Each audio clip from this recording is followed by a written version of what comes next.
It's the Premier League Preview Show with Chris and Craig on Leicester Till I Die TV on YouTube, Facebook and Twitter.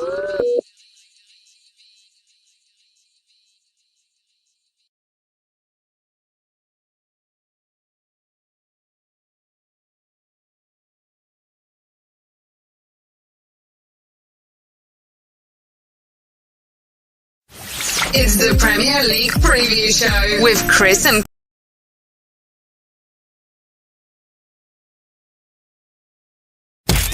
You are watching and listening to Chris and Leicester Till I Die TV on YouTube and your favourite podcasts.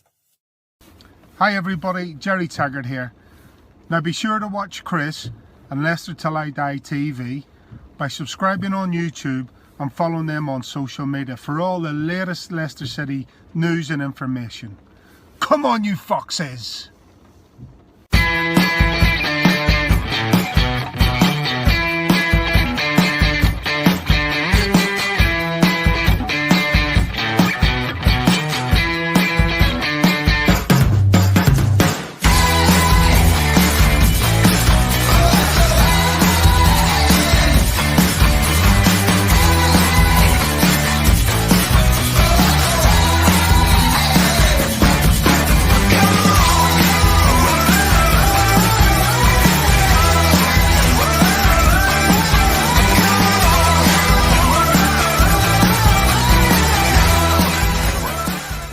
Of the net. You're watching Leicester Till I Die TV.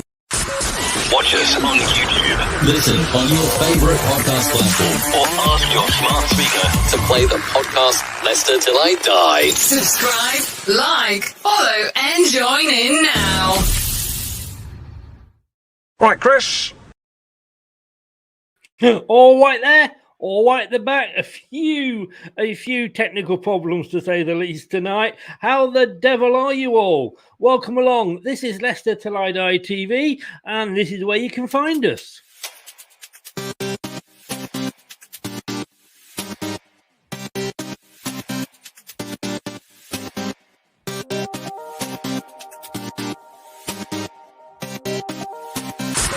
Watch us on YouTube. Listen on your favourite podcast platform. Or ask your smart speaker to play the podcast Leicester Till I Die. Subscribe, like, follow and join in now. Indeed, that is where you can find us. A few hellos. Good evening to Almighty Blues Ankit. Good evening, sir. Check that channel out. Great channel. Thanks for joining us. Ant here from the Leicester's fan channel. And obviously also Beyond the 90. Give them both a check out. How the devil are you? Maguire bottling in front of a full King Power again. Well, you can, of course, say that. I couldn't possibly. Luca, good evening. How the devil are you, sir? Hope you are well. Thanks for coming. Goodbye. Got for 2-1 United straight away. Luca, oh, God, I love you, mate. Thank you for that. You know how to make an old man feel absolutely miserable, don't you? Before we start, though, I don't know if anybody was watching the other night. I was on Rich Sports channel. It may be popping on in a bit. Man United fan. I was on there having a chat with him, and there was a few people having problems with their Wi-Fi. I hope this is going to happen, but just in case, I have actually run a Wi-Fi test. Now, if I can just get this up here, and we will have a look and just see if the Wi-Fi will actually work or not. Here we go. Let's see if we can get this work. Testing. Good evening, ladies and... Concert tonight. Albert, back to the room. I'll keep going. Oh, I haven't. I come on. Why is it close? Yeah, that was what it was like. It was a bit. There were 6 of us in, and 2 of us had decent Wi-Fi. Oh, how bad does it get? It's Man United this weekend, and well, let's welcome him in. My guest, as we always have on the preview show, the more discerning woman's Totty, we're going to say good evening to Craig. Good evening, Craig. Good evening, Chris. Good evening, everybody. All you discerning ladies and gentlemen. We won't want to, make any assumptions. Well, no. I mean, if you're happy, and then well, no, I'm not. But I'm just saying, each to their own. Everyone welcome to the show. Moving on. We are all inclusive. We are indeed. Do you remember Norman Collins? That was just what it was like the other night with the Wi-Fi. I mean, it was amazing, wasn't it? How you could build an act in the olden days. You had the likes of Norman Collier who just did that when it didn't work, and then the likes of old Freddie Parrot-Face Davis who just went all the time. I mean, and out of his mouth as well, thankfully. Yeah. Big up, Luca. Thanks for joining us. Luca wants us to beat them, but I feel United will win. Yeah, Luca, of course, it was your Wi-Fi as well. Yours and Maisie's both there. Yes, hopefully it's working tonight. It was where literally we caught every 3 words of Luca's, which is probably more often than we usually catch him. Terry, how are you, sir? Welcome along. How the devil are you? You've got your iPad to understand it's Friday. I got a message off Terry the other night going like, where are you? And this was like 7:30 last night, and I'm sat having a pizza with my daughter. Why? He said, well, I'm waiting for the show. I'm like, what show? He said, you should have been on at 7. We shouldn't. I think Terry had a bit too much of the old falling down water, if I'm honest with you, To be honest, though, Chris, it's a shock when you're not on. This is very true. Questions are asked. I am on it more often than Barrymore used to be at his peak, Luca says big up to Craig. Thanks, Luca. Or up Craig Bigley, I'm not sure which. Connor from America, good evening. Will be interesting game for sure. I'll be on Rich Sports later today. I'm actually on Rich Sports on Sunday night. Maisie, who was supposed to be coming on this evening, she's not very well, so I mean, you could say that she's, maybe she's had a bit of an Arteta moment herself and bottled it and daren't come on because she knows that we're going to stuff them tomorrow. But seriously, I do believe Maisie is unwell. So get well soon, Maisie. Yeah, get well soon. Talking to Maisie, of course, it's October. We are in October now. And what does October mean to you? What does October mean to me? I get the feeling that you're looking for a specific answer, and probably an answer I haven't got other than Halloween. Funny you should mention that. It is Halloween.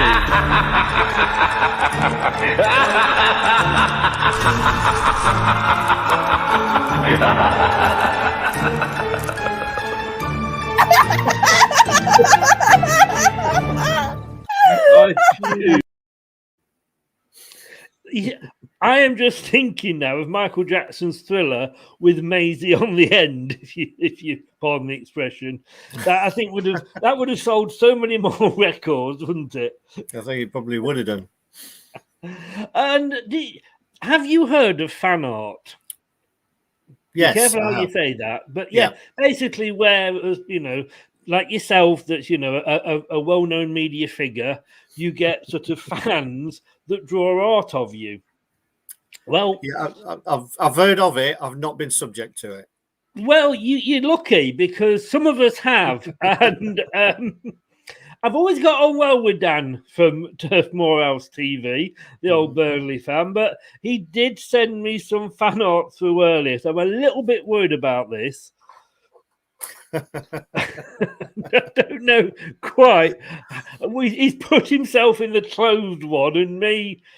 I tell you, the fact that you. I love the fact that you had to put your glasses on to actually see me. Well, I haven't. Unfortunately, I have no binoculars. Well, I'm going to be honest with you. I did say to Dan, I wish I was that big, but That's an interesting one. A psychologist could have a lot of fun with the fact that he sent you that. I think he could actually. Yes, he's putting together a football team, and what that has to do with it, I know not. Dan, yeah, I think you need to ring somebody and quickly. Maisie likes the laugh, and she said, oh my God, what an edit! I know. That is going to become my profile picture though on YouTube. I think it should be. Oh dear. Where is his mother? Yeah, I've obviously, I think I've missed something there, but anyway, despite all this, a game's going to break out tomorrow. We're back from the excitement of international football. What can I say? And we are back with Premier League action, and it's a small visit here of Man United. Saturday at 2:00. No, it's not. It's 3:00, isn't it? I don't know why I typed 3:00 there. It is 3:00. Have you put the clocks back already, Chris? I was ahead of myself. Brentford is at 2:00 the following week on the Sunday. This is at 3:00 on Saturday, and it's going to be on BBC Radio 5 if you want to listen to it. Of course, it's on Radio Leicester if you're within the county lines. Or if you prefer to listen to a couple of the ex-players joining in, lcfc.com/radio. And if we win, it's going to be our third win on the trot over Man United. Will it indeed? Wow. I think we won the FA Cup. I think it's a bit of an if, but let's think positively. I think. Are you worried? I mean, I was talking the other night to on the prediction show to Brad. And he actually admitted he was worried. I think it shows how much we've changed and come on as a club. That I don't get worried about us playing anyone anymore, to be honest. I think we'll give anyone a decent game. I think those days of being worried that you'd be on the wrong end of a thrashing, have pretty much gone. We will get the odd bad performance, but I wouldn't go into any game now feeling worried, to be honest. I don't think I'm worried about a thrashing as such, but we always struggle. And we'll look at the figures later. We always struggle about games with United. Obviously, when we beat them at the end of last season, it was a very changed team for them.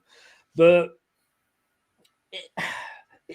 I'm not saying this is a must-win game for Brendan. No, we're not even considering Brendan's position, and he's not considering his position as well. And that's some good news that he has come out and said he doesn't want the Newcastle job. Of course, you always got the people who put the dampener on things and say, well, he's waiting for the Man City job. But half the team and the manager going to Newcastle at the start of the week, wasn't there? But yeah, at what point do we start to get worried about the season? For me, not yet. I mean, I think I'm a realist. I think I would be very disappointed if we're still, in the bottom half of the table come Christmas. But I wouldn't worry too much. We're not going to go down. And we've been in many seasons where we start the season with the thoughts of the mantra of 40 points, 40 points.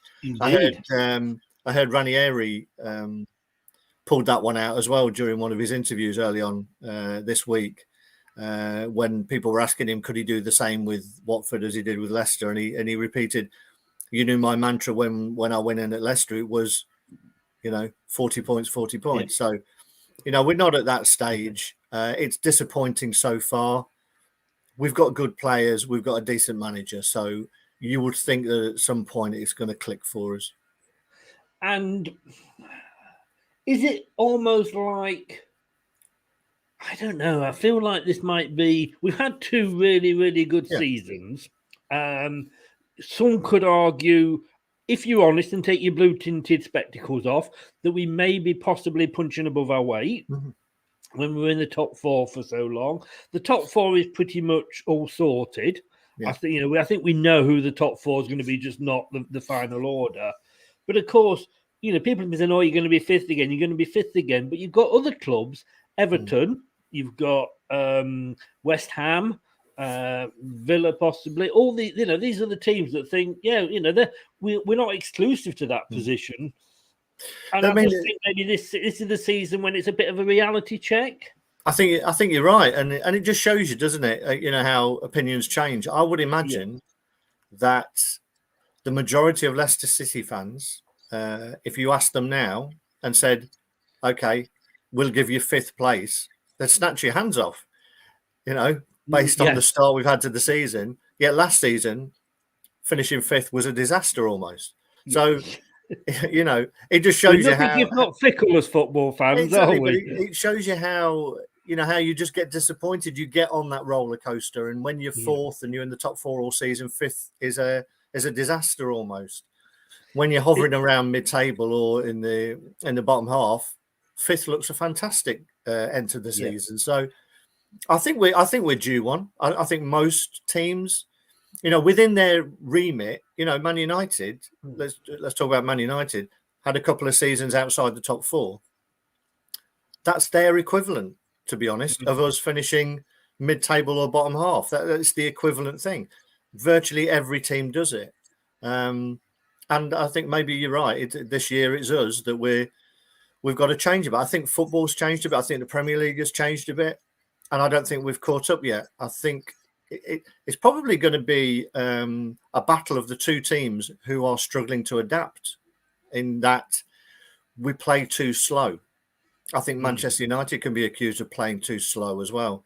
And this season has showed you that it's the teams who play quicker football. There's a lot more closing down from the front. There's a lot more closing down all through the pitch, and teams have to play quick. West Ham play quicker. I think that's why Everton will probably struggle, because I'm not sure, or struggle to meet the expectations of their fans, because I'm not sure they have the ability within that team to play quick football.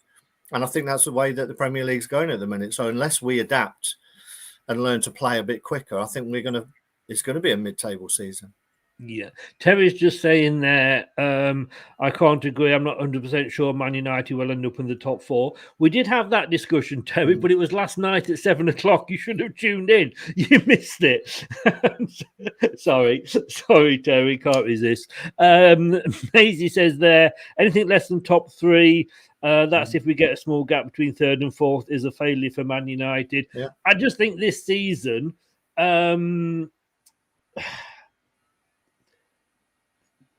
for Ollie, he's got to win something. He's been given the money. He's bought, Sancho, who he's wanted for the last 2 or 3 seasons. He's got, the God has returned, according to Sky. He's got to win something this season, and I think he's under a lot of pressure. And obviously, we can throw Newcastle in, but Maisie, I'm going to have to disagree with you here. I don't know what your thoughts are, Craig, but Maisie says Leicester needs to finish in the Europa Conference plus a good run in Europe to have a successful season also. I don't think so. I think whatever happens in Europe, in the Cups, if we finish top 10, that is, I'm, quite happy with. I'll be disappointed, but I won't be pulling my hair out like a Man United fan who finishes 6th or 7th and it's a disaster. Yeah, I think you'd take one of those, particularly the start we've had to the season. I can't say that having both of those would be a failure. No, to be honest. I think we are going through that period of realizing what kind of club we are, and if every fan realistically looked at the size of the club, the money that's available to all the clubs, it'd be interesting to see where they would put us. Where do they think we should finish? And that's always been levelled at the likes of Newcastle as well. Realistically, where do you think you belong? Over the years, have they belonged any higher than a mid-table Premier League team? Probably not. Yes, they've got a big fan base, but they don't have a lot of money, or they didn't. So their expectations are going to go through the roof now. And it's up to the managers and the clubs and the people who run the clubs to manage those expectations of the fans. But as you've seen with Newcastle fans, their imaginations are running wild already. If you believe, some of the stuff there, they've got they've got Haaland and Mbappe up front for them next season, so got to help the rest of us. And Tillemans and Ndidi in midfield, and Rodgers as the manager. And the day that the thing was deal was done, they were saying on one of the sites, "Let's go and get Vardy." It's natural, and I think the thing with Newcastle owners they're more realistic, than maybe some of the fans. I think so, because I don't think, until they bring in a director of football or something, I don't think there's any football people part of that consortium. So they've got a lot of quick learning to do, to be honest. I can see them making a few mistakes along the way. Yeah. But coming back to Man United, I think, hi, Turfmore. How you doing? Nice to see you. Hello from him and hello from me. I know. Yeah, I don't know which is which. I'm Barker because of the size of me. Well, that just makes me a midget. Fair enough. Yeah, I mean, going back to the point about Manchester United's failures, it's some. There you I'm are. not sure how many times we need to see that, to be honest. Well, Turf's come on, and like I say, you are worrying me with that fan art there, Turf. Just get back to normality. Sorry, Craig. Can we leave that up long enough for people to take a screen grab and then initiate a caption competition? No, no, we can't. and if you have any more of those ideas, let me just show. I'm going to have to take you out here, but I'm going to show you because this is the new competition we're going to be doing. I haven't quite discussed it with you yet, Craig, but I do think this is a good competition that we can go for. But it does mean that I am going to have to put, if I can just get rid of that comment, I am going to have to put some fancy dress on.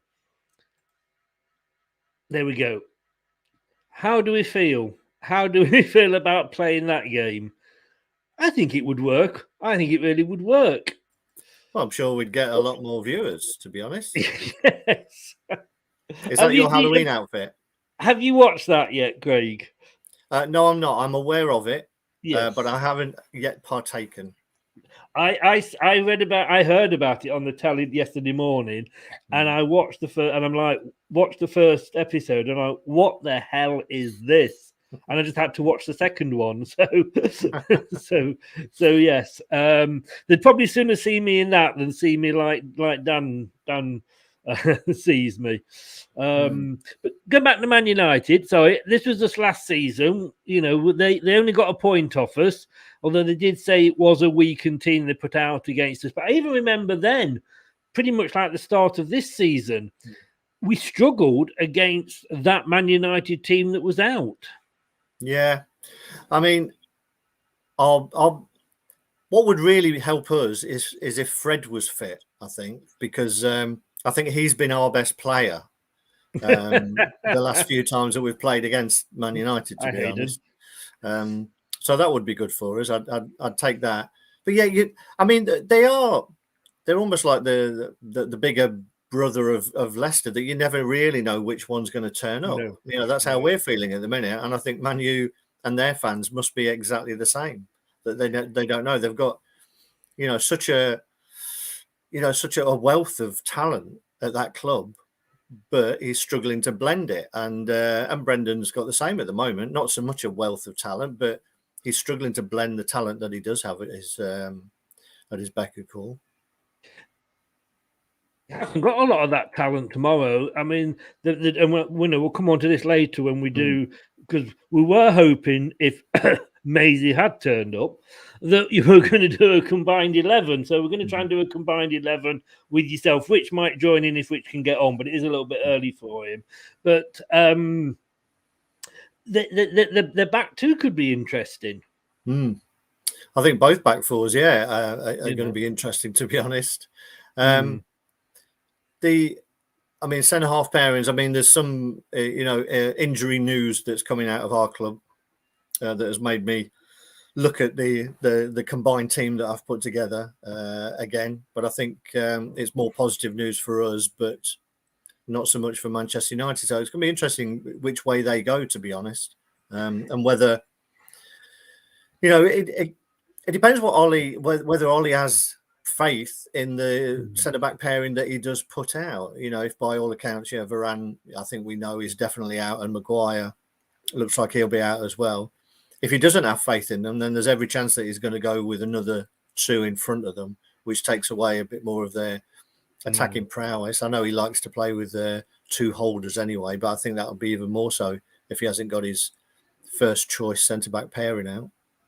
Do you think, because on this show we have sometimes questioned Brendan's choice of formation and his tactics. Do you think that's, and I'd be interested to see what Maisie and any other Man United fan that's watching thinks, is that a failure of Ollie as well? His tactics, he's not a tactical genius when it comes to his players and his formations? I think so. And, I had a similar conversation this week with a Manchester United fan, and I likened Ollie to, he's a bit like Brendan, but also maybe to a lesser extent, I would say Southgate as well, that, they seem to be these kind of managers who wants to be the player's friend,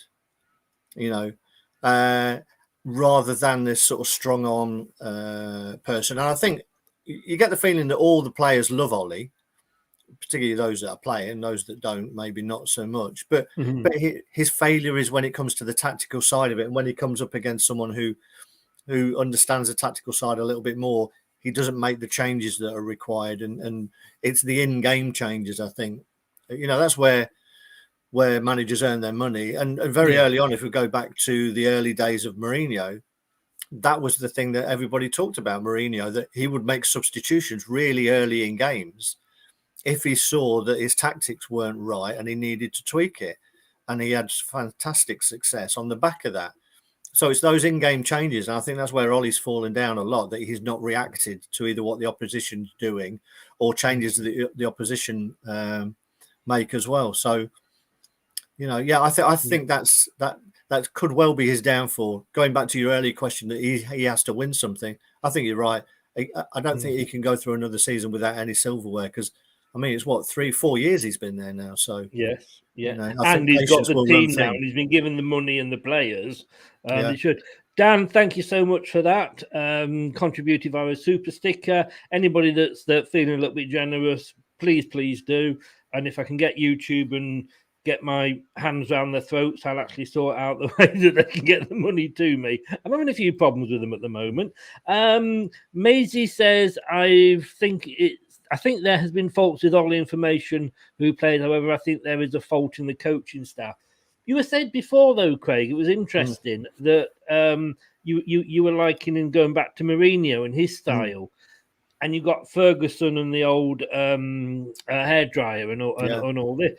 But do you think you get away with that these days? It's a different world we live in now. It's all very woke, and you can't say boo to a goose. And I think it's a different game now. I would say the only one who probably gets away with it a little bit is Klopp. He seems to have, two sides of him. To be honest, he is their best friend, but he doesn't half give them something on the sidelines as well. Everyone else, excuse me, seems to be sort of a chummy manager, or they're really passionate, but it doesn't last very long. You think of the likes of Sarri or Conte, for instance. But this has been the way of Italian couldn't control players on the pitch anyway, could he? Well, exactly. But and again, Ranieri mentioned this today in his press conference. They were saying, you've come to a club where they sack people, and he said that's just the way it is in Italian football. Now, obviously, they're run by Italians, owned by Italians, and Italian football has always been that. The managers come in, get a couple of seasons, they're either successful or they're on the bike. And I get the feeling that the Premier League may start to move in that way, that you come in, you have to make an impact or you're out. I think the merry-go-round will be more and more. And I think the likes of, Sean Dyche up at Burnley being offered long contracts are probably long gone. As indeed Alan Pardew at Newcastle. I was informed that has now actually finished, and he is off the payroll finally. Yeah, yes, indeed. Talking of players, power, etc., two different versions of life at Leicester coming out this week. Dennis Pratt who's very, very miffed, to say the least, at Leicester. And he's still on our book, so he's going to be a little bit careful. He's only on loan at the moment. And then Drakovic, who couldn't believe what fun it was to be at an English club.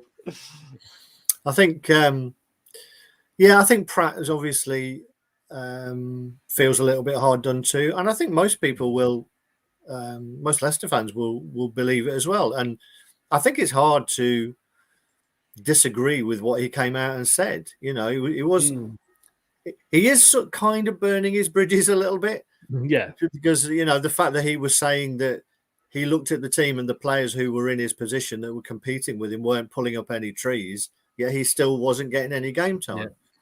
So very true, though. Very true. Yeah, that's it. And he did say, just ask the fans of their opinion. So, but I get the feeling that Brendan is that kind of guy that outwardly he'll say, he's a part of the squad. He's a really important player for us. Blah blah blah blah blah. But behind the scenes, I got the feeling that he's the kind of person who would fall out with you.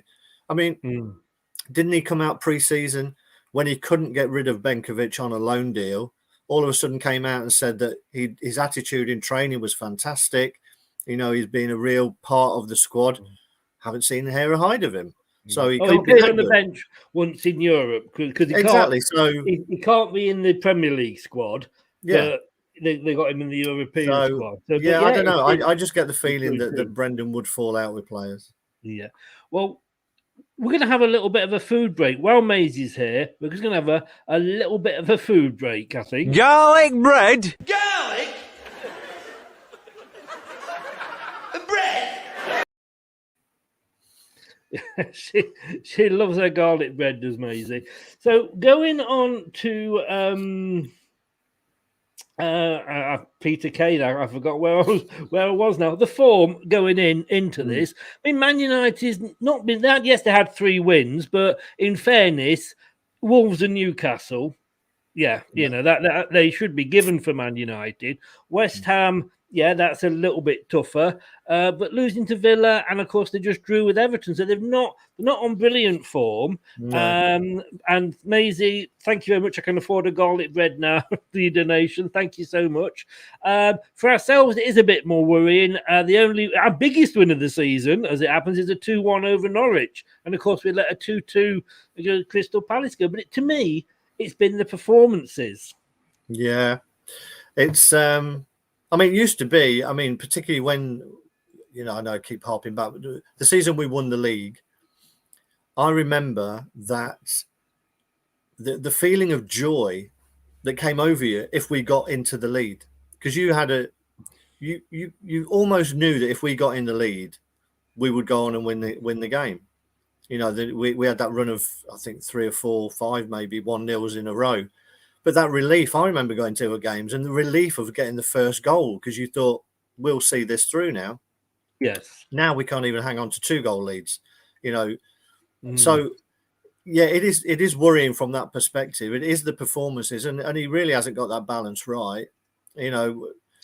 Hopefully he sticks with at least the 2 up front and decides that, it's better that we score more than we let in, and take that approach almost the same way that West Ham have. They fancied themselves to score more. They've had a couple of dodgy results recently as well.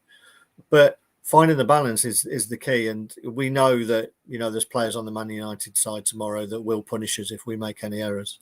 Yeah, and it depends with, Terry mentioned Ronaldo earlier. Ronaldo, as he spelled it, but Ronaldo. Yes, his brother, Ronaldo. I suppose it depends. I've kind of been surprised at his performances over the last couple of games, because I think him coming into Man United, to me, was almost the final piece of the jigsaw for them. Maybe we're expecting too much, that he's going to be brilliant performance game after game after game.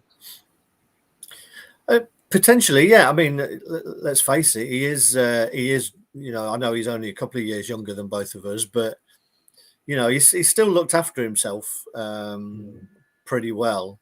But yeah, I think the expectations are high, and there's no way that he can turn that out. Thing is, when you bring in somebody like that, it affects the people around you as well. Pogba was the main man. All of a sudden, Bruno Fernandes comes in. He becomes the main man, and Pogba's nose is out of joint. Yeah. Now you've got Ronaldo coming in, and Fernandes' nose is out of joint. It'd be interesting to see who takes a penalty if they get one. Hopefully, they won't get one tomorrow, but after his last one. So, yeah, I mean, there's got to be lots of egos. Then that's down to the manager, isn't it, to manage the big name? You're going to bring these big names into the club. Pep can do that very, very well. And I honestly think Klopp can as well, but it's whether Ollie can, like I say, one, and we know what it's like at Leicester. You bring in one really big name, and it does disrupt the Band of Brothers feeling that we've got. But you've got to be able to manage that, and I'm not sure whether Ollie can or not. Anthony, good evening. He's gone for a 2-2 draw. Andrew, good evening, sir. How the devil are you? Understatement of the season. I think Brendan makes some very strange substitutions. I think you could be right. Maisie here. Rashford is meant to be back, so maybe he may start. It's going to be interesting. It's going to be, I think, a game of the walking wounded. Dan says, rumours say they want Fofana. Look, they want everybody. They've been linked with. They're going to go from all the fans at every club, Dan, going, "Oh, nice one, Newcastle. You've had 14 years of Ashley. You deserve a bit. Go on. We're all happy for you." To absolutely peeing all the other fans off by going after all of their players. It's not going to happen straight away. They are going to take their time. They've come out and said that, I think, and I think they'd be silly to go out in January and, well, first of all, I think you said earlier, they've got to get a sporting director in. Yeah. They've got to get a new, I think Bruce is here for the weekend because it's his 1,000th game. So I think they're giving him that. And then I think he will be out the door. They've got to get that sorted. And I think this season is just a consolidation for them, if you like. And they've said it'll be 10 years probably before they're in a position to actually win the Premier League. So they're sensible. I think they are being sensible, even if the fans aren't. And, of course, newspaper journalists, they've got to write something about it, haven't they? Yeah, I mean, looking at that, I would be more worried if I was a Burnley fan that it would be Tarkowski that's going to go. For me, that's been linked as well, hasn't he? Yeah, I mean, that's the kind of player that I can see going. That they'll go and pick up players who are coming to the end of their contracts with no sign of them signing a new one. So you've got the likes of Tarkowski, Lingard at Manchester United, maybe another one that falls into that camp. They're the sort of players that I would think they'd be going for. Not ones who are going to cost them loads of money, because you just throw lots of players together, then it's not going to work. And with the best will in the world, Fofana's not been in the Premier League that long anyway, and I can't see him. Players are not just going to all of a sudden be clamouring to join Newcastle. Let's not be under any illusions of that. Well, I don't think Newcastle fans should be, to be honest. It's not going to work. Simon Jordan that said, a player's going to look at moving teams. Chelsea, Arsenal, London, bright lights, Man United, Man City, Manchester with the Manchester scene, even possibly Liverpool. Newcastle? Why, hey man, what's up in Newcastle? So they're going to have to pay a lot more money to get people to go up there.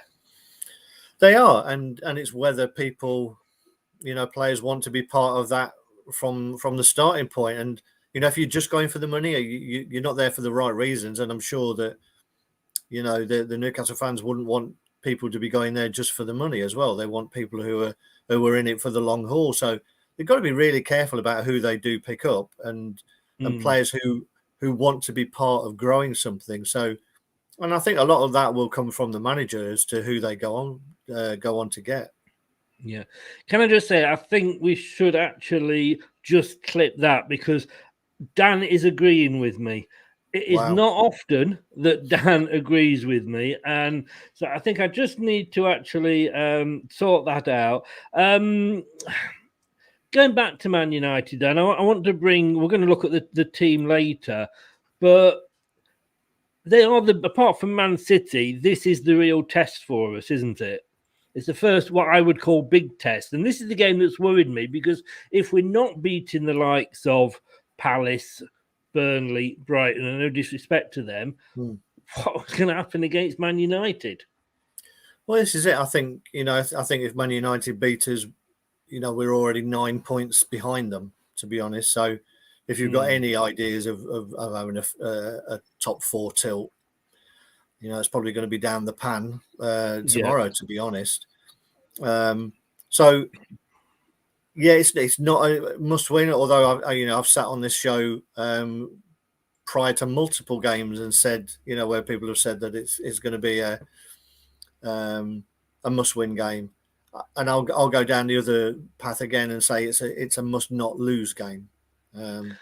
I think you're right. Yes, we really could do it, but yeah, you can't start to get 9 points behind and have any realistic ambitions for catching teams. Yeah. Well, good evening, Scott. How the devil are you? Thanks for joining us. Dan says, yeah, if Tarkowski was to go, it would be a sickener. Rumours are he's close to agreeing a new deal. Was he close to signing it before Newcastle got the takeover, though? This is it. I mean, in a way, all it does, and we know here at Leicester, it just means you'll get more money for him. 22 million buys you the Premier League. Rich says Newcastle are going to raid Burnley. Tarkowski, Chris Wood to make sure Burnley go down. Newcastle just need to make sure they stay up this season. Basically, that's what we were saying earlier. Which I did email. I don't know if you are able to come on. I did tweet you the link if you wanted to, and we're going to do the joint team in a minute. And just for well, not really even for Dan, just for me. There we go. Just to show that I did clip it, Dan, that where you said I was spot on with something. He's just being nice to his favourite model. I am getting really worried about Dan now, drawing me like that and giving me compliments. It was all in the eyes, Yeah, well, you see where I was looking. Season so far, this is a tad worrying. Chances created per match: Leicester 0.86, Manchester 2.29.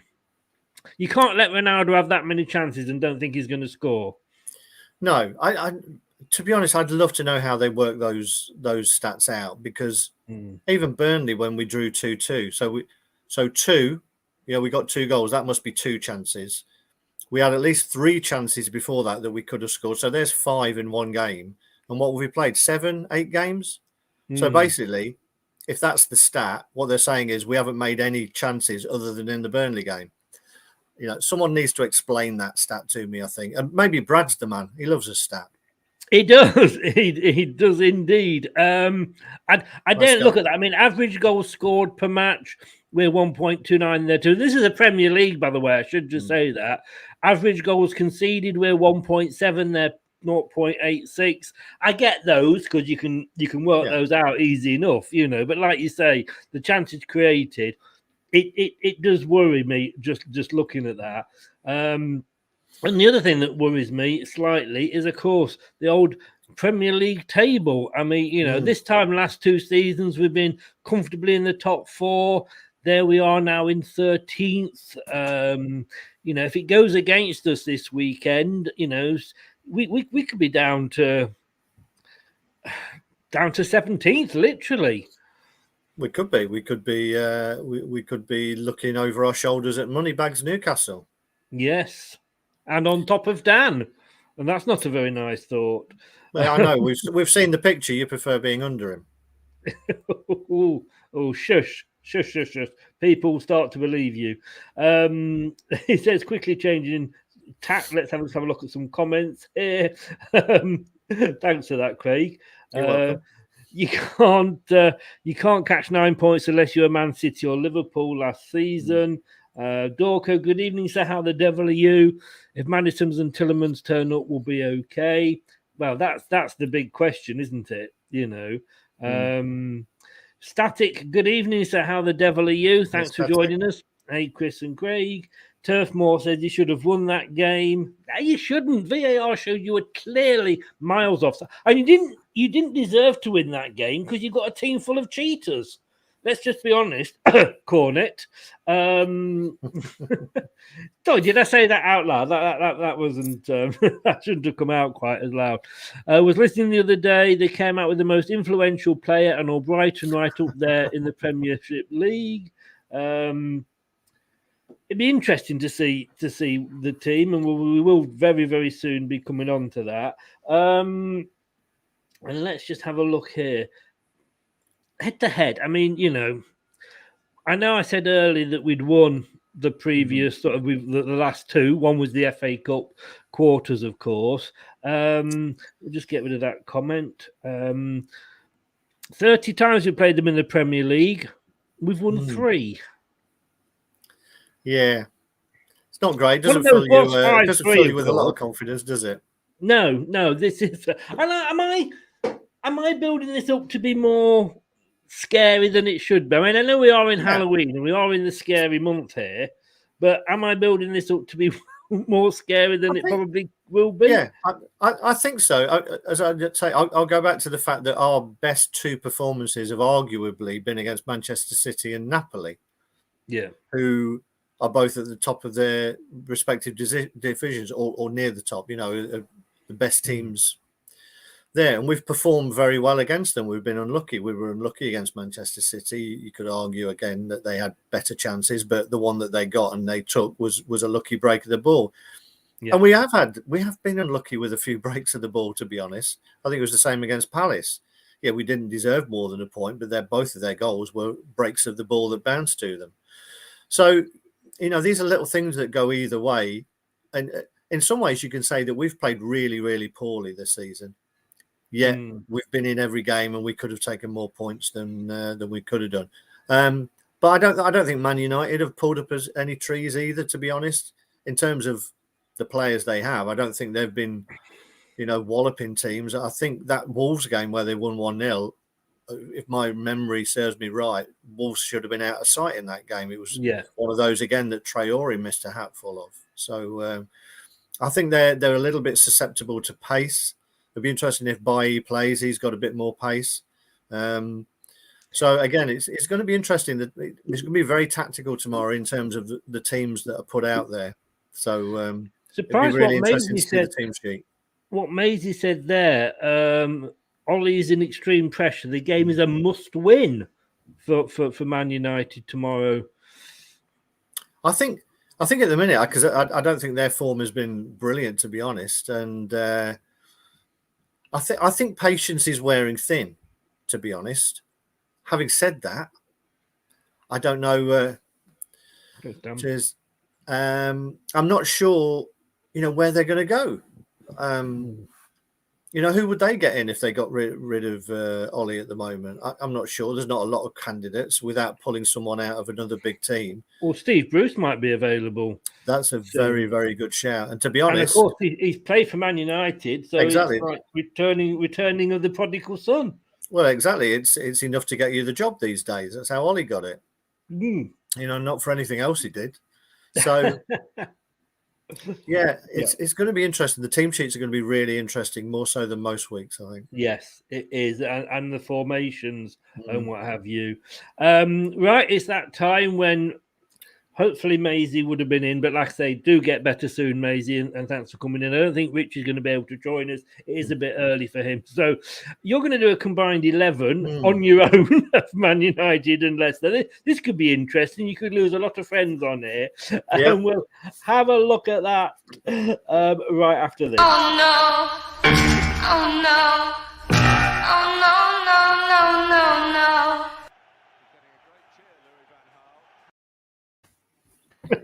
I love that one. I miss Van Gaal. I really do. Bless him. Right, so here we go. Let's have a look. So we're going to be looking at as a combined 11. We've gone for 4-4-2. You happy with that formation? I think it just keeps it easy, doesn't it? It does. I think it's simple. There's less conjecture, I think, about that formation than others about who would play where. Yeah. So here we go. Let's see. How we are going to do this. Let me just get rid of that. Maisie says, oh my God, Van Gaal. Yes. There's just some managers are just like, they're there for like the other 19 teams' enjoyment, and he was one of them. It's a must-win due to who we are coming up also in recent form. After use, we have Liverpool, Atlanta twice, I believe, Spurs and Man City. Ooh, that's not a good run. Right. And Scott says, be warned here, Craig. As long as you don't pick Fernandes and Ronaldo, I won't fall out with you. So It was nice knowing you, Scott. It was indeed. Right, here we go. Fingers crossed. So in goal, we obviously have Mr. Schmeichel, and of course we have Mr. De Gea. Who are we going to go for in goal? Or you've got the other Manchester United goalkeeper who's been well respected enough to win some England caps as well. But for me, I'm going to go with Schmeichel. Yes. I think, you know, De Gea, I never really bought into the hype that De Gea was that good anyway, to be honest. No. You know, I think I get fed up of, you know, you're seeing commentators bang on about what a fantastic save. And the only one who ever comes out and says, hang on a minute, he should save it, I think, is Roy Keane when he's on. It's like it was straight at him or whatever. And, you know, I think he's overhyped. De Gea. I think the problem is he had that one good season. Yeah. And then he was linked with, was it Madrid or Barcelona, one of them. And since then, to be honest with you, yeah, he's been good, but he's not been spectacular at all. I agree with you. He's a good keeper, but he doesn't command his box to me, to be honest. He doesn't seem to be vocal. You know, now we all know that Schmeichel's vocal, but De Gea doesn't seem vocal enough. He's a good keeper, but I wouldn't put him, you know, I wouldn't swap him. And that's what you look for this. I've had to go a little bit about in terms of balance, but would I swap players for others? So for me, it's Schmeichel. That's a good way of doing it. Rich and Maisie both went, believe it or not, for De Gea, and Scott went for Schmeichel. But I agree with you there. Not that I get a say in this, of course, because it'd be interesting if they thought, you know, if the rumours came out that you were going to sign Schmeichel in January, I assume that you would both not be happy then. Yeah, that's a good point. We'll wait and see if they respond to that. Rich says here, Leicester have conceded twice as many goals, though. Yeah, but actually, to me, that's as much the defence. Yeah, that's not as is the goalkeeper. No matter, you know, if you've got a really good defence in front of you, the goalkeeper's like almost a bit of obviously a bonus, if you like. But if your defence is rubbish, you can't expect your goalkeeper to save everything. And at the moment, and we're going to find out how bad it is now, our defence is not having a good season. So it is putting that extra on Schmeichel. I don't think you can look at Schmeichel and say, you know, it's all down to him, to be honest with you. But I know I do see where you're coming from, but I just I don't agree, Rich. So left back, who are you going to go for in the old left back? It has to be Luke Shaw for me. I think he's sort of reinvented himself under Ollie. He's probably one of Ollie's success stories. He does throw in the odd, I would say, not bad game. He probably true book line. He probably throws in the odd average game. You know, not a bad game, but overall, you would say Luke Shaw's a 7, 8 out of 10 most weeks, and you know most teams would take him. To be honest, I think he's a solid left back. Maisie agrees with you. Scott's gone for Luke Thomas. I think we're seeing a bit of bias come out from a lot of people here. I mean, I obviously, as I say, I find it hard for me to contribute to these because I don't know enough about the players of other teams like a lot of people do.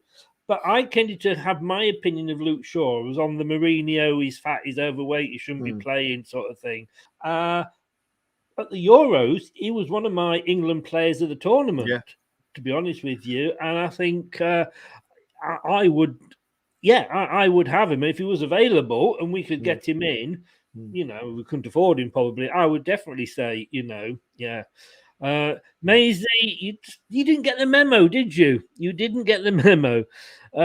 This based off overall, do we add injured players, e.g. Fofana? No, we don't. This is just who is available. Is it not, Craig? Yeah. This is based on who we think is fit to play in this game. Yeah. Which, Scott, I won't put your next comment up because they're both injured. So on the right then, on the opposite side to Luke Shaw, and I totally agree with you on Luke Shaw. To me, he'd be one of the first names on the team sheet. Whether that was, coming back from the Mourinho comments or Ollie's man managed him well, or he's always just been that good. But, he always had the potential, and I do rate him. Right back, are we going blue or red? Well, this is a tricky one, to be honest, because I rate Wan-Bissaka as a defender. I think he gets a bit of a hard time about his abilities going forward, but he's very similar. He reminds me a lot of Kyle Walker in the fact that he's pretty quick and he gets forward a lot, but then he doesn't seem to know what to do with it, so he turns inside a lot. But defensively, I think he's great. I think he's a great one-on-one.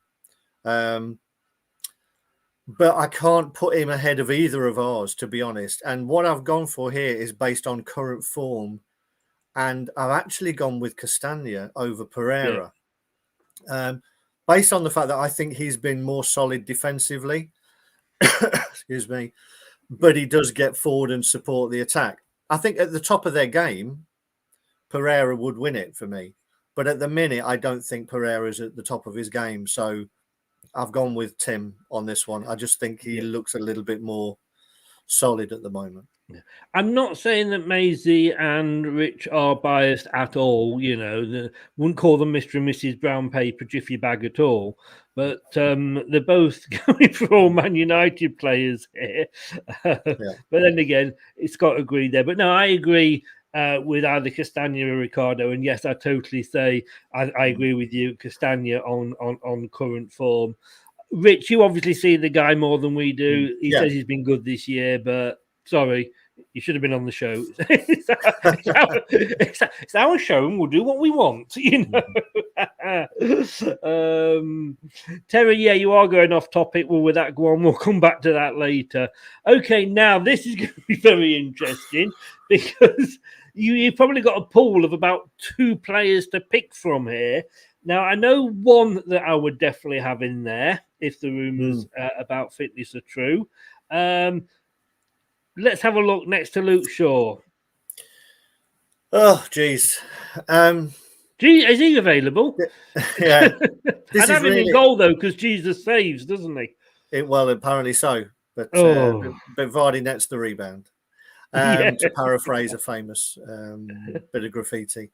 Now, this centre-back pairing is really hard, to be honest, because you haven't got your first-choice Man United centre-backs. You haven't got... Well, we have got probably our main choice. Obviously, Fofana would walk into this team if he was fit.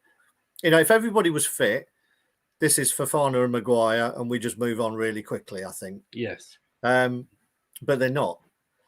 So Man United are going to probably end up with Lindelof and Bailly. That's what they're saying, isn't it? Yeah. So Vestergaard's injured for us. Apparently he picked up a knock while he was away in Denmark. Oh. Yeah. I don't think it's long term, but I think he got a knock, and probably, to be honest, it helps Brendan's narrative as well of not playing him. I'm not dropping him. He's got a knock. So I don't know. Let's do the right side first because I'm still torn. I'm still torn on the left side, to be honest. Okay. I'm going to go with Evans. Yes, I was just going to say, does it start with an E? Yes. Yeah. It wasn't going to be because it was only recently, just before we came on air, that I heard that he was actually fit. And it sounds to me like they deliberately kept him out of the Northern Ireland squad to put him through a fitness program that would get him ready for this game. That's what it seemed to be for me. You know me, I'm not overall his biggest fan, but I think when you're looking at the fact that I don't think that's the bit I'm anyone clipping else, that you picked Evans. I don't think anyone else is a first choice at this stage of the season. So I'm going to have to go with Evans purely, I think, for his vocalization, to be honest. So yeah, Right, I'm just falling off my chair there with what Maisie's picked a Leicester player. Yeah, but Good God, he's Maisie. ex-Man U, isn't he? So Well, yeah, you beat me to it. You Yeah. beat me to it. Andrew suggested there a Marty with Evans. I don't know if that's going to be your decision or not. No, I mean, for me, they're both right-sided centre-backs anyway. Yeah. So, yeah. So the left side, for me, I'm going to have to go Soyuncu, but only because Evans is playing. Yes. If he wasn't, I'd probably play Soyuncu, but I'm very close to putting in Eric Bailly because I really like Eric Bailly. I think you can put him in if you want to put him in. Yeah, I tell you what, let's put him in for balance. To be honest, let's put Bailly in for balance. Obviously, I don't know how they play together. I think Haglar would put in a better performance playing alongside Evans than he has done. But for balance, let's put Bailly in. I think he's one of those players who I liked as soon as he came to the club, to be honest. I think I saw him for the first time was in the Community Shield when we played Manchester United. And, I know Vardy scored, but for most of that game, it's interesting to say they've gone Soyuncu. For most of that game, Eric Bailly... She's not awkward at all, is she? Yeah. For most of that game, Eric Bailly was outstanding, to be honest. And I think... I agree. He's too injury prone, but we're picking him for one game.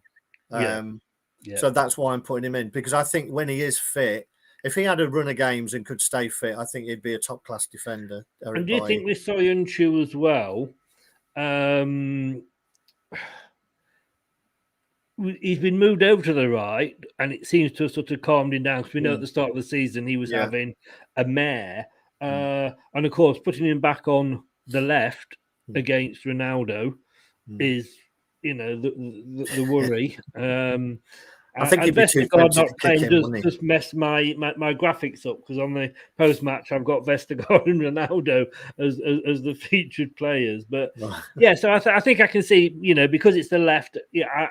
I must admit I would have had to.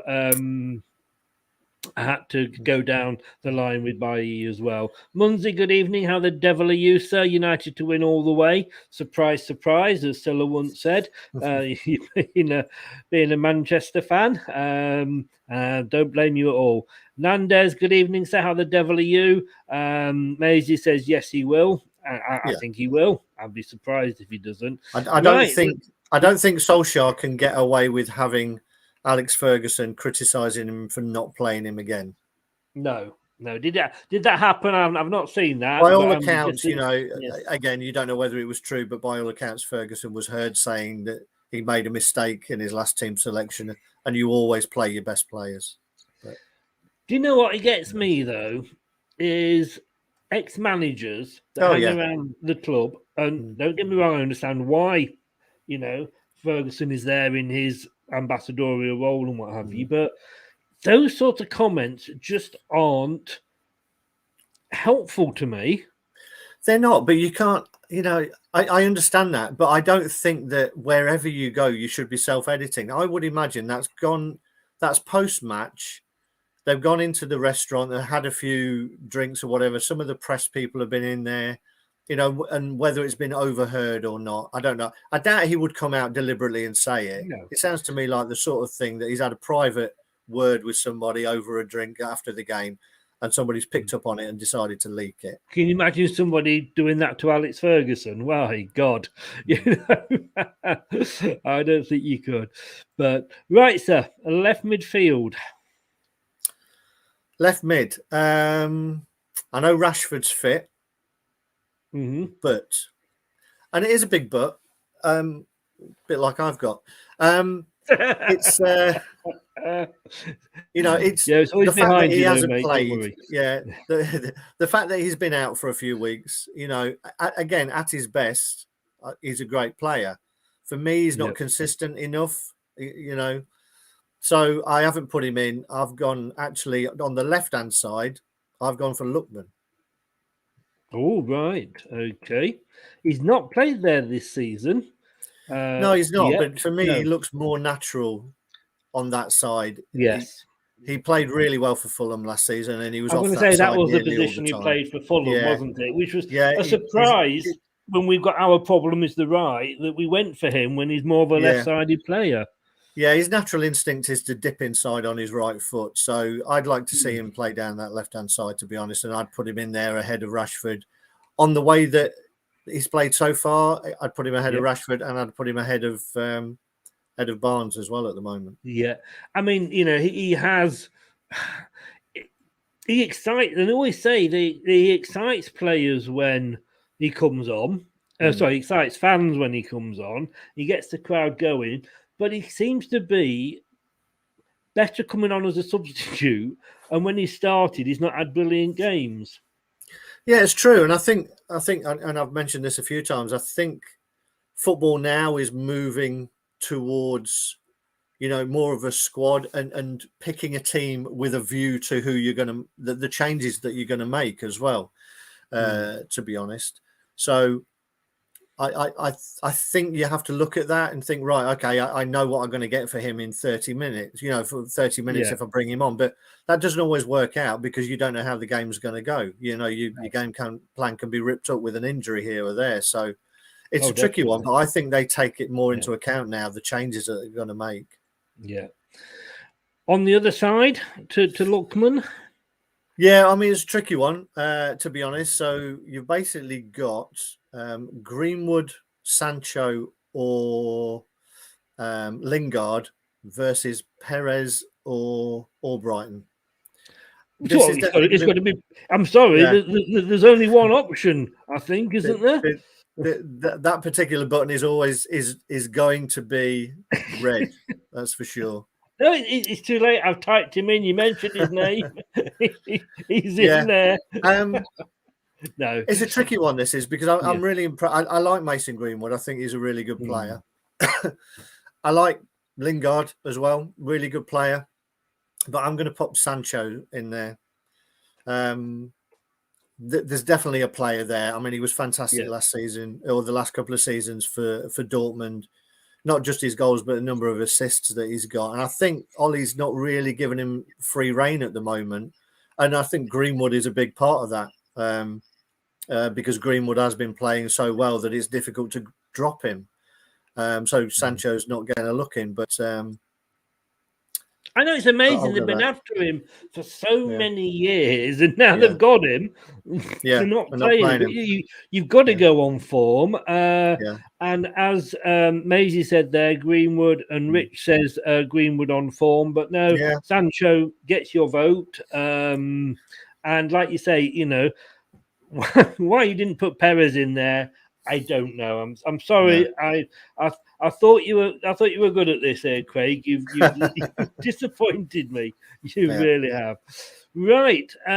Two central. I've gone for central defensive midfielders there. They don't have to be. We could actually go if you wanted for just two central midfielders. Yeah. We know one of them is going to be defensive, I think, anyway. Or two if you go for two Man Uniteds. No, they're not going to be defensive players at all, to be honest. I know most people would love to put McTominay and Fred in, but not for me. So I'll go on, play Fred, please. Keep imagine a team with Fred and Perez in together. I've got a feeling Fred's not available, which is disappointing. Now, would this one begin with a T at all? Yeah, choose whichever one of those you can go for. Yeah, let's go. Seeing as you've said him, let's put Tielemans in. Yeah. I would have had to overrule you then, because I think at the end of the day, in fairness here, Scott says, I don't think Perez would make the reserve team now, never mind the subs bench. Brookline's gone for Perez as well. Devils, mate, we can't put Ndidi in. He's injured. Fred is out due to red list country, and Bookline's gone Sumari and Bruno. And Andrew's gone for Togba and Pillamans. Changed Bruno and Chowdhury. We've got a gap there in the centre midfield. Does this one begin with an F? Yeah, it's got to be for me. Yeah. You know, whatever people think of him, you know, I don't particularly like his persona on the pitch. I don't like the persona of Henderson on the pitch either, but I think he's fantastic for Liverpool in what he does as well. You know, there's a lot of people whose persona on the pitch I don't particularly like. But from a purely footballing perspective, I mean, you know, what Fernandes has done since he's come to the club has been phenomenal for me. Yeah. So, I can't leave him out. One of those, I mean, I think it was a January signing, wasn't he? And one of the. If you look at January signings, which we all know aren't always the best signings, he's the exception to the rule. Again, we've gone for two up front. Should we go for the obvious one first that begins with R? I presume he's going to be in there. Yeah, why not? Go on, I'll twist your arm. Yeah. I mean, it's going to be great to see him play, and I know what's going to happen. You know, Leicester fans, they're going to boo him, but you know, it's one of the greatest players that has ever played. Yeah, I'm not going to say he's the greatest, but he's definitely one of the greatest. And the fact that you get to see, you know, one of the greatest players ever at your home ground should be something to be applauded, not booed. But you know damn well that he's going to get booed. And I hate it when, you know, there are certain players who deserve to be booed. I'm not sure Ronaldo deserves to be booed, to be honest. I mean, you know, how far do we go back? I mean, you know, you can say, well, you know, look what he did to Rooney in the, you know, in the, was it the World Cup or the Euros or something, you know, and, you know, I don't like Ronaldo personally as a player. I don't like, or as a person. Yeah. When you read what he's done as a person, you know, he's made a lot of charity contributions, and that's the side you don't see. And I admire him for that, but I respect him as a player. You know, I respect him. Would I have him if he was available on a free? Yes, of course I would, you know, but it doesn't mean I particularly like him, if you know what I mean. But let's face it, he won't give a damn whether the Leicester players like him or not. But I can remember when we came up, I think it was under the I don't know whether it was under O'Neill or not, but I can remember going down and watching Kevin Keegan. I think he was at Southampton at the time, playing, and it was just like, that's Kevin Keegan I'm watching. Yeah. You know, and like you say, don't boo them because, you know, if they do a foul or they get, that's different. But no, like you say, enjoy the fact that you've got a chance to watch these great players, you know. It'd be interesting to know. I'm obviously I'm not a Man United fan, so I don't know the timeline. But it'd be interesting to know. Part of me would guess that Evans and Ronaldo played in the same team at Manchester United. I think you could be right there. So that'll be an interesting matchup. Let us know. Let us know, Maisie. To be totally honest with you, as long as he doesn't go over on his foot or something, I think I'd sooner have Evans in there than Vestergaard at the moment. Yeah. You know, but one position to fill. Everybody's saying, well, not everybody's actually. No, a lot of them are saying Iheanacho. But is it going to be Mr. V? It's got to be Vardy for me. I mean, he's got a great record of scoring against the big teams, and you know, he's been a thorn in Manchester United's side, hasn't he? Virtually every time he plays him. And yes, you can make an argument that Iheanacho's probably, you know, could be a better finisher overall, and he's warranted his place. And I'm hoping that he plays him tomorrow. I hope that he goes with, you know, Vardy and Iheanacho. But in a game when you're picking the best between the two teams, for me, excuse me, Vardy has to be in there. Andrews, basically, you've hit the nail on the head there. Exactly, you know. And like I say, for me, with players, you don't. I don't like Harry Kane particularly, but I respect him as a player. And if I bumped into the high street, would I be begging him for a selfie? Of course I would. Same with Jack Grealish. You know what I mean? So yeah, Andrew, you totally 100% nailed it there. Yeah. And even Maisie says no debate. Vardy has to be there for me. You know what with Vardy? I was kind of writing him off at the start of the season because he didn't have the best end of the season goal scoring wise. Yeah. But he's up there. He's joint top of the football charts at the moment with 6. Never write him off, guys. Never write Vardy off. And he does play better against, like you said, the bigger teams because they tend to give more space than the Man City. And we played well against them. We were lucky, but they do give him that space that the lesser teams, if you like, don't. And I don't think he's, again, someone correct me if I'm wrong, I don't think we've had any penalties this season, have we? I can't recall him scoring a penalty.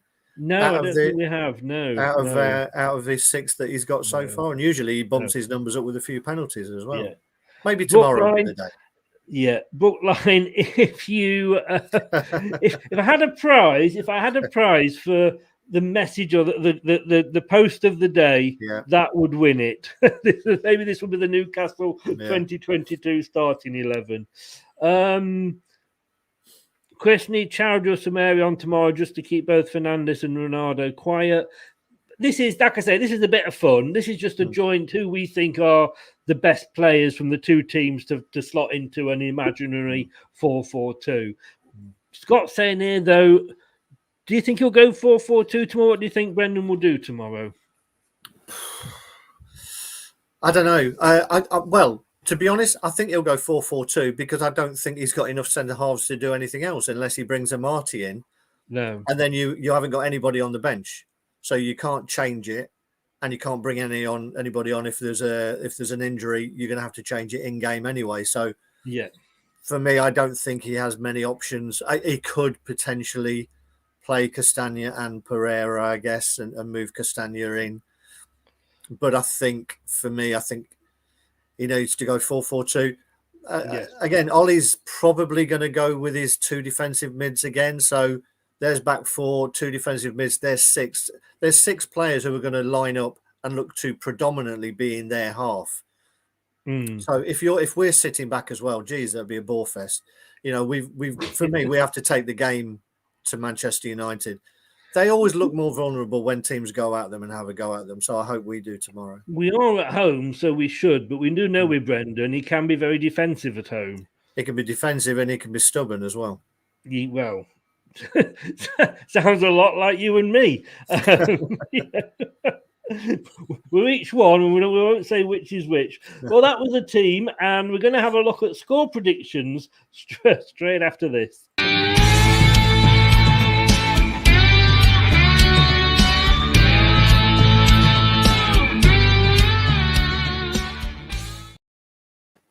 Don't forget, guys, starting on Tuesday, go to the BBC website, Leicester City homepage.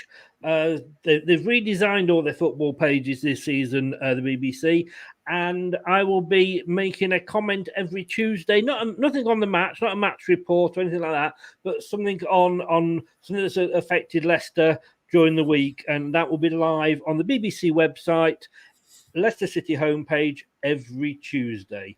And will you be able to use that photo of you and Dan? Well, I'm going to say I am going to actually do a signed photograph. So that I could use that one, couldn't I? If people want to write in, send a stamped addressed envelope, and I'll send you a signed photograph. Score predictions. Now, this has been interesting. In fact, I haven't done my long ball ones yet. I'll need to get on those in a minute. But it's been...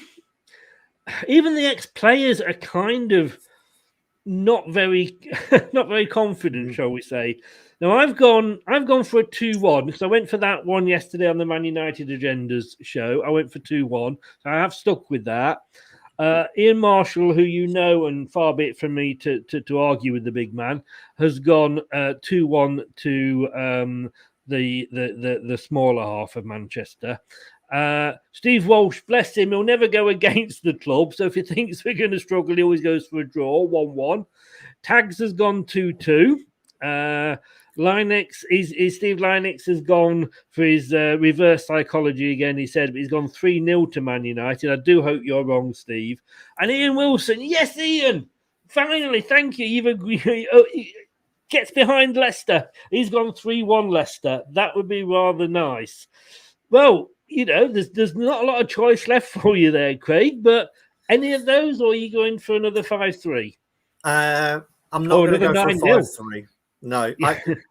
I mean, both defences have been, or let's rephrase that. I think both defences tomorrow are going to be vulnerable. Obviously, potentially Evans strengthens us, particularly against the way the Vestergaard's been playing. So we'll probably be a little bit stronger than we have been. Manchester United are going to be on a second string centre half. So cheers.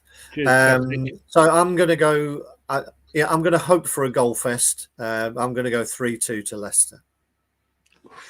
I say this every week. I don't think my heart would survive. If I'm not here on the post-match show, guys, blame Craig.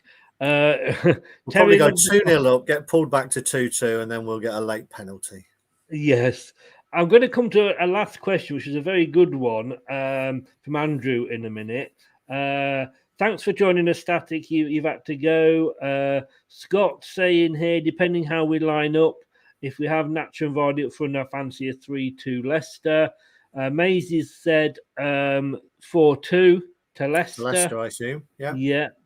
Sorry, no, she meant Man United. I thought she was going for Leicester. You have to take your first answer, I'm afraid, Maisie. You do. And the 4 is up first, which is the home team. Yeah.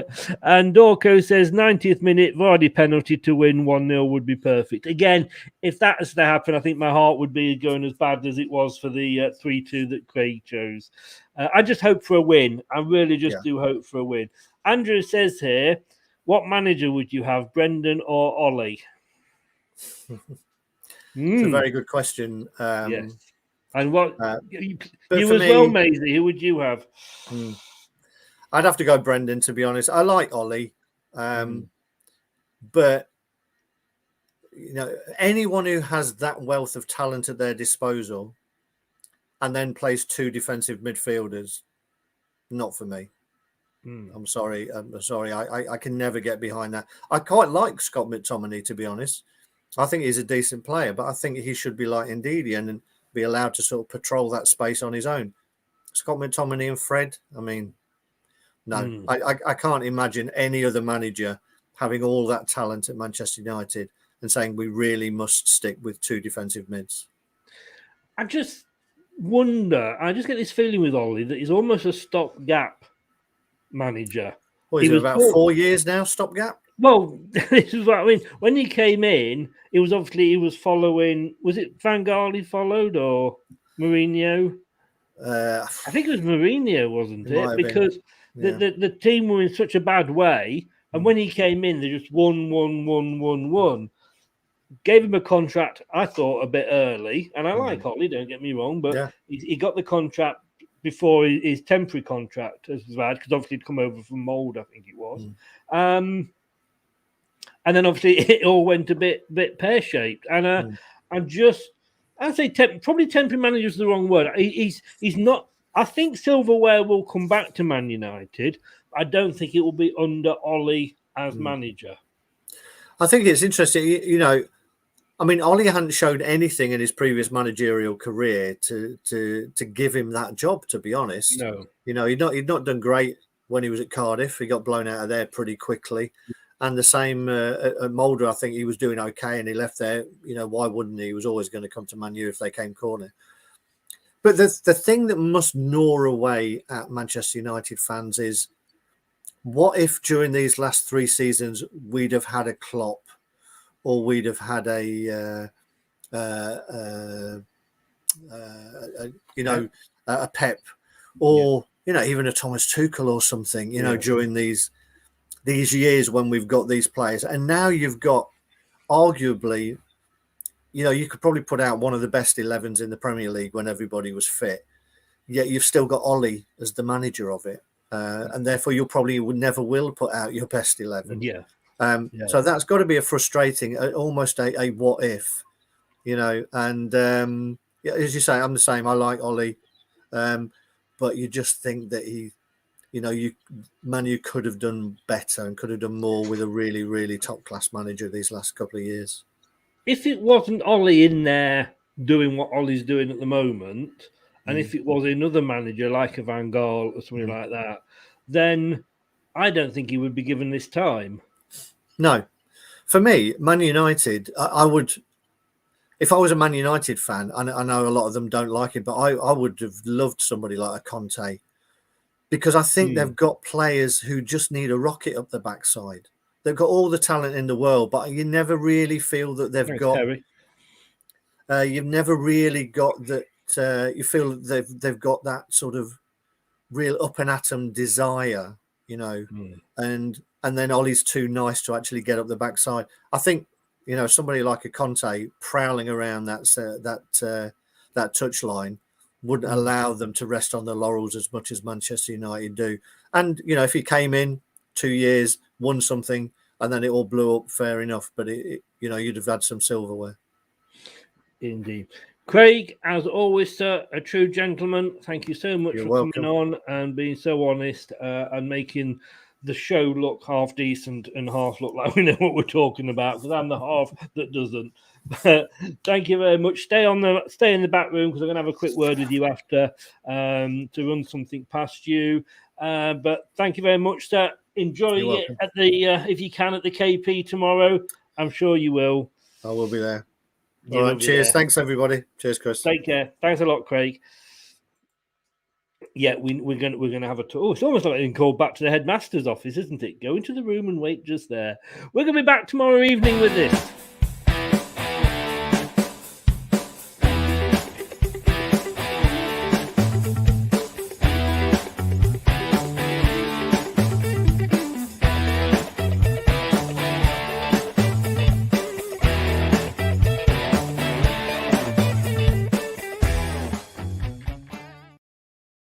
5:30-ish tomorrow, post-match show with Bradders. Obviously, hopefully discussing 3 points to... It's going to be Leicester, isn't it? It is going to be Leicester. Scott, I mean, I think you got to say, mate, come on. the top ordered Glazers as owners. Yeah, we're not even going to have a vote on that. We know even the Man United fans would want our owners. Can you talk a bit longer than a half you're watching, Poirot even? Maisie, great stream, both of you. Sorry I couldn't come in. If you're feeling better tomorrow and you fancy coming on the post-match show, drop us a line, Maisie. Put my teeth in. Would be great to have you on. Catch us up in 10 minutes on the old podcasts, Amazon, Spotify, and all of those. Podcast Addict. My memory is not what it is, but here we go. Anchor and Google as well. And obviously, if you've got the smart speakers, just ask the horse to play the podcast Leicester Till I Die. Still not sure about this, Dan. You are worrying me. Thanks a lot. Thanks to Craig. Thanks for joining in. Thanks to everybody who was in the comments. And we'll see you tomorrow at the 5:30 time. Take care now. And come on, you foxes. That's all, folks.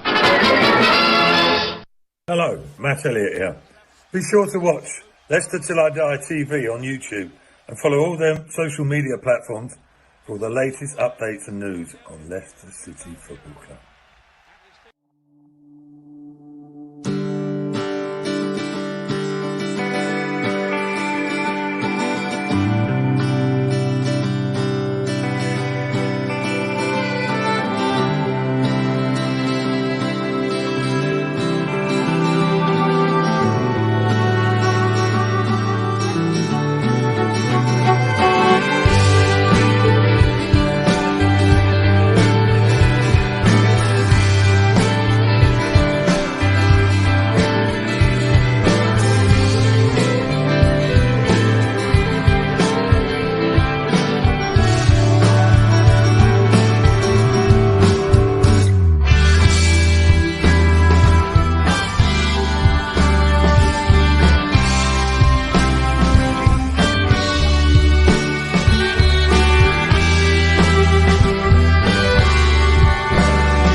Watch us on YouTube. Listen on your favourite podcast platform. Or ask your smart speaker to play the podcast Leicester Till I Die. Subscribe, like, follow, and join in now.